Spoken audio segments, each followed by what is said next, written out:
శ్రీగురుభ్యో నమ. శ్రీ మహాగణాధిపతయ నమ. శ్రీ మహాసరస్వత్యై నమ. ఓం శ్రీమాత్రే నమ.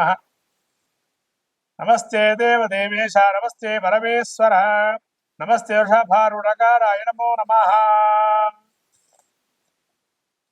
మార్చి రాశి ఫలితాలు, పాల్గొన మాసం యొక్క రాశి ఫలితాలు చెప్పుకునే ముందు మనము ఈ యొక్క మహత్తరమైనటువంటి మార్చి మాసంలో మనకు వచ్చేటువంటి పండుగల్లో ముఖ్యంగా నరసింహస్వామికి సంబంధించినటువంటి ఉత్సవాలు, నరసింహ ద్వాదశి అని, ఆమలక పూజ అని అదే రోజున, అట్లానే కామదహనం. ప్రత్యేకంగా మనకు సకలమైనటువంటి కీడులు, అంటే కీడు అనేది ఇక్కడ కాదు, ఇక్కడ కోరిక మనసులో ఏది సంచరించకుండా జన్మరాహిత్యం పొందటానికి ఏకైక రోజు కామదహనం. ప్రత్యేకంగా మనకు పురాణాలు చెప్పబడినటువంటి కామదహనం. కాబట్టి ఈ కామదహనంలో ఎవరికైతే ఇబ్బందులుగా జీవితంలో అనేక బాధలు పడుతున్నటువంటి వారు ఎవరైతే ఉన్నారో వాళ్ళందరూ కూడా ఈ కామదహనం రోజు ఆ యొక్క కోరికలన్నీ నశించిపోయి అన్ని రకాలైనటువంటి ఇబ్బందుల నుంచి బయటపడేయాలని సాక్షాత్తు ఆ పరమేశ్వరుడు యొక్క త్రినేత్ర ధారి అయి ఆ కాముడిని అంటే ఇక్కడ మన్మధుడిని దహింపజేసేటువంటి సంఘటన మనకు చోటు చేసుకోవటం, తద్వారా సమస్తమైన కోరికలు నశించిపోయి పరమాత్ముడి యొక్క సాన్నిధ్యం పొంది ఆ యొక్క కొత్త వసంతాల్ని, అదే వసంతోత్సవంగా చెప్పబడింది. ఇటువంటి వసంతోత్సవాన్ని మళ్ళీ కొత్త రంగులు పులుముకోవాలి జీవితంలో అని చెప్పి మనకు జీవితంలో ఈ పాల్గొన మాసంలో వచ్చేటువంటి మహాలక్ష్మి జయంతిగా ఉత్తర భారతంలో ప్రత్యేకమైనటువంటి ఈ యొక్క మనకు తెలుపబడింది. అట్లనే బృందావనంలో కృష్ణుడికి అనేక రకమైన గోపికలతో ఆ యొక్క తన యొక్క ప్రేమామృతాన్ని కురిపించినటువంటి, తద్వారా లోకమంతా ప్రకృతి సిద్ధమైనటువంటి ప్రకృతిలో మనం ఎట్లా ప్రేమత్వాన్ని చూపించాలి, ప్రేమతత్వాన్ని అని చెప్పి కృష్ణుడు బోధించేటువంటి వసంతోత్సవము. ఇటువంటి లీలా మానుష విగ్రహమైన శ్రీకృష్ణుని యొక్క విశేషమైనటువంటి గుణగానాలు స్థుతించి భగవత్తు యొక్క లీలను తెలియజెప్పేదే ఈ కామదహనం. అట్లానే మనకు చివరగా ఇంకా ఈ యొక్క మాసంలో లక్ష్మీ సింహస్వామికి సంబంధించి ప్రత్యేకమైనటువంటి స్వయంభూ దేవత స్థలాల్లో అనేక ఉత్సవాలు జరపటం. అట్లానే మనకు మన రాష్ట్ర ముఖ్యంగా యాదగిరిగుట్టలో స్వర్ణ గోపుర విమానోత్సవాన్ని కుంభాభిషేకాన్ని చేయటం అటువంటి మహత్తరమైనటువంటి మాసంగా పరిగణింపబడుతుంది. కాబట్టి పాల్గొన మాసంలో ఆ నరసింహం యొక్క క్షేత్రాలు దర్శనం చేసుకొని ఆ నరసింహుడి యొక్క అనుగ్రహాన్ని పొందాలని ఈ యొక్క ఆ యొక్క పాల్గొన మాసంలో, అట్లానే త్రినేత్రధారి అయిన ఈశ్వరుడు యొక్క స్వరూపాన్ని, ఈశ్వర తత్వాన్ని గ్రహించడానికి, పరమాత్మ యొక్క స్వరూపాన్ని తెలుసుకోవడానికి ఆ యొక్క ఈశ్వర అంటే పుణ్యక్షేత్ర దర్శనం చేసుకోవటం. అట్లనే కొత్త ఉగాదికి మనకు అనేక రకాలైనటువంటి ఇబ్బందులను తొలగిపోయి నూతనమైనటువంటి మళ్ళీ సంవత్సరంగా మనకు ప్రసాదించే అనేక దేవత తీర్థక్షేత్ర దర్శనాలు, ఇటువంటివన్నీ కూడా ఈ యొక్క పాల్గొన మాసంలో చేసుకుంటే విశేషమైనటువంటి ఫలితాన్ని పొందుతారని మనకు ధర్మ శాస్త్రం తెలుపబడింది. కాబట్టి ఈ మాఘమాసంలో ఇటువంటి మహత్తరమైన పుణ్య పర్వదినాలను మనం చేసుకుని సాక్షాత్ ఆ యొక్క ఈశ్వరుడు అట్లానే మహావిష్ణు స్వరూపమైన నరసింహస్వామి అనుగ్రహాన్ని పొంది సకలమైన విజయాలు పొందాలని ఈ యొక్క పాల్గొన మాసంలో మనం ముందుగా ద్వాదశ రాశి ఫలితాలు చెప్పుకుందాం.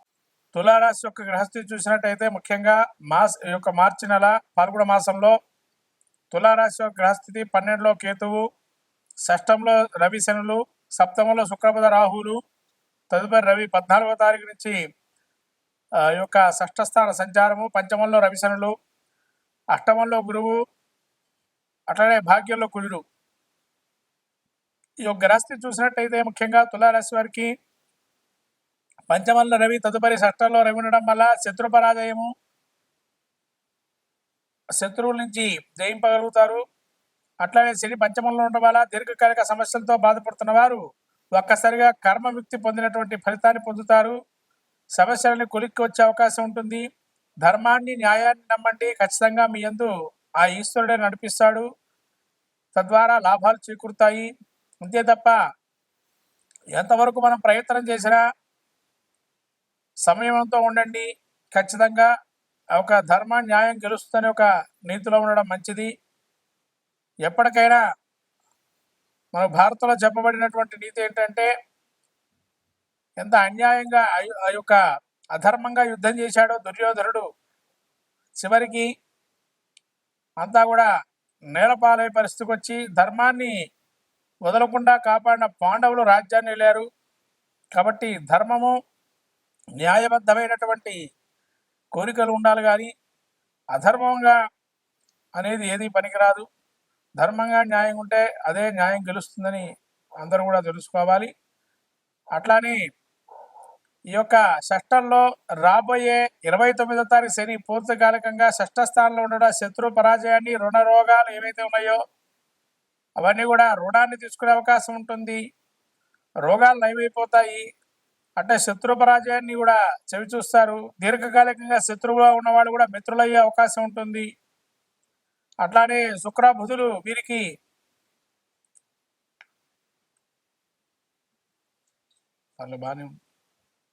శుక్రబుధులు వీరికి షష్ఠ స్థానంలో ఉండటం వల్ల శుక్రుడు కొంత అవయోగాన్ని ఇస్తున్నాడు కాబట్టి కొద్దిగా జాగ్రత్తలు ఉండడం మంచి. స్త్రీ విషయాదుల్లో బుధుడు వీరికి షష్ఠ స్థానంలో ఉన్నాడు కాబట్టి మంచి మేలుకొల్పులు, కొత్తదైనటువంటి విషయ పరిజ్ఞానం ఏర్పడే అవకాశం ఉంటుంది. రాహు 6లో ఉండడం వల్ల దీర్ఘకాలికంగా సమస్యలు ఏవైతే మరి తిరగదొరి వాటి నుంచి ప్రయత్నపూర్వకంగా మళ్ళీ వాటి జోలికి వెళ్ళే అవకాశం ఉంది.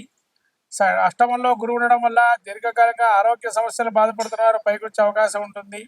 ఆరోగ్యం అంతా కూడా బాగా ఉంటుంది. అట్లానే కుజుడు భాగ్యంలో ఉన్న ధన, గృహ, బాల ఏవైతే ఉన్నాయో రుణాన్ని చేసే అవకాశము, గృహ లాభాలు ఉండే అవకాశము, అట్లానే భూ సంబంధించిన క్రియాదుల్లో కొన్ని ఏవైతే ఉన్నాయో అవి మెరుగుపడే అవకాశం ఉంటుంది. తద్వారా భూలాభం కావచ్చు, న్యాయపరమైన చిక్కులు కావచ్చు, అవన్నీ సమస్యపై సమస్యని పరిష్కారం అయ్యే అవకాశాలు ఉన్నాయి. ఇవన్నీ కూడా తులారాశి వారికి అనుకూలంగా అంశంగా గోచరిస్తుంది. తులారాశి వారు ఇంకా మెండైన ఫలితాలు పొందడానికి కానీ విష్ణు సహస్రనామం పారాయణం చేసుకోవటం మంచిదైనటువంటి సూచన. అట్లనే గురు దత్తాత్రేయ స్వామి ఆరాధన కానీ ఈశ్వరుడు యొక్క ఆరాధన చేయడం వల్ల మంచి ఫలితాలు కలుగుతాయి ఈ తులారాశి వారికి. శ్రీమాత్రే నమః. మొత్తం మీద ద్వాదశ రాశి వారికి ఏంటనగా ఈ ద్వాదశ రాశి వారికి మార్చి మాసం పాల్గొన మాసంలో మన జాతకంలో కూడా దశాంతర దశలు కూడా చూసుకొని అదొక 50%, ఇదొక 50%గా గోచారాన్ని ఫలితాన్ని కూడా చూసుకోవాలి. తద్వారా ఫలితాలు ఉంటాయి, శుభ ఫలితాలు. అట్లాగే ఈ ద్వాదశ రాశి వారికి ప్రత్యేకంగా చెప్పడం ఏంటంటే ఈ మాసంలో ప్రత్యేకంగా శని మారే అవకాశం ఉంది కాబట్టి కొన్ని రాశుల వారికి మంచి, కొన్ని రాశుల వారికి చెడు జరిగే అవకాశం ఉంటుంది. కాబట్టి వాళ్ళకి శని యోగప్రదుడా కాదా తెలుసుకోవాలి జాతక చక్రంలో. అందుకని జాతక చక్రం పరిశీలన చేసుకోండి. యోగప్రదంగా ఉంటే మంచి ఫలితాలు, అవయోగప్రదంగా ఉంటే అవయోగ ఫలితాలు ఇస్తారు. ఇది అందరికి గమనించాల్సిన విషయం ద్వాదశ రాశుల వారు. కాబట్టి ఈ గమనించినటువంటి విషయాన్ని మీరు మళ్ళీ ఒకసారి పునఃసమీక్షించుకొని జాతక చక్రాన్ని, తద్వారా దానికి సంబంధించిన శాంతి ప్రక్రియలు చేసుకోవటం అనేది మంచిది. ముఖ్యంగా శక్తి లేని వారు ఎవరైతే ఉంటారో శాంతి ప్రక్రియలు చేసుకోవడానికి కనీసం స్తోత్ర పారాయణాలు కానీ, స్తోత్రాన్ని వినటం కానీ, శ్రవణం కానీ, నామస్మరణ కానీ, క్షేత్ర దర్శనం కానీ లాంటివి చేయటం వల్ల కూడా మంచి ఫలితాలు సాధిస్తారు ద్వాదశ రాశుల వారు. కాబట్టి ద్వాదశ రాశుల వారు ఈ యొక్క మార్చి మాసంలో మనకు వచ్చేటువంటి పండుగల్లో కామదహనాన్ని ఏదైతే ఉందో హోళిక వసంతోత్సవం అని, ఆ ఉత్సవంలో అన్ని కూడా దహించుకుపోయి, అంటే మనకుండేటువంటి కోరికలు, అవయోగ కోరికలు ఏవైతే ఉంటాయో అవి దహించి శుభ పరిణామాలు వచ్చే అవకాశాన్ని తీసుకోవాల్సిందిగా కోరుతున్నాను. ఈ యొక్క ద్వాదశ రాశుల్లో ముఖ్యంగా ఈ యొక్క మహాలక్ష్మి జయంతి కూడా ఉంది. కానీ విరివిగా అమ్మవారి యొక్క అనుగ్రహాన్ని పొందండి, మహాలక్ష్మి ఆరాధన చేసుకోండి ఇంట్లోనే. ఆ అమ్మవారి అనుగ్రహం కలిగి మంచిగా కీర్తి ప్రతిష్టలు, యశకీర్తి లాభాలు ఉండాలని నూతనమైనటువంటి సంవత్సరాన్ని అడుగు పెడుతున్నాము. విశ్వావసునామ సంవత్సరంలో అందరూ కూడా సుభిక్షంగా సస్యశ్యామలంగా కోరుతూ నమస్కారం.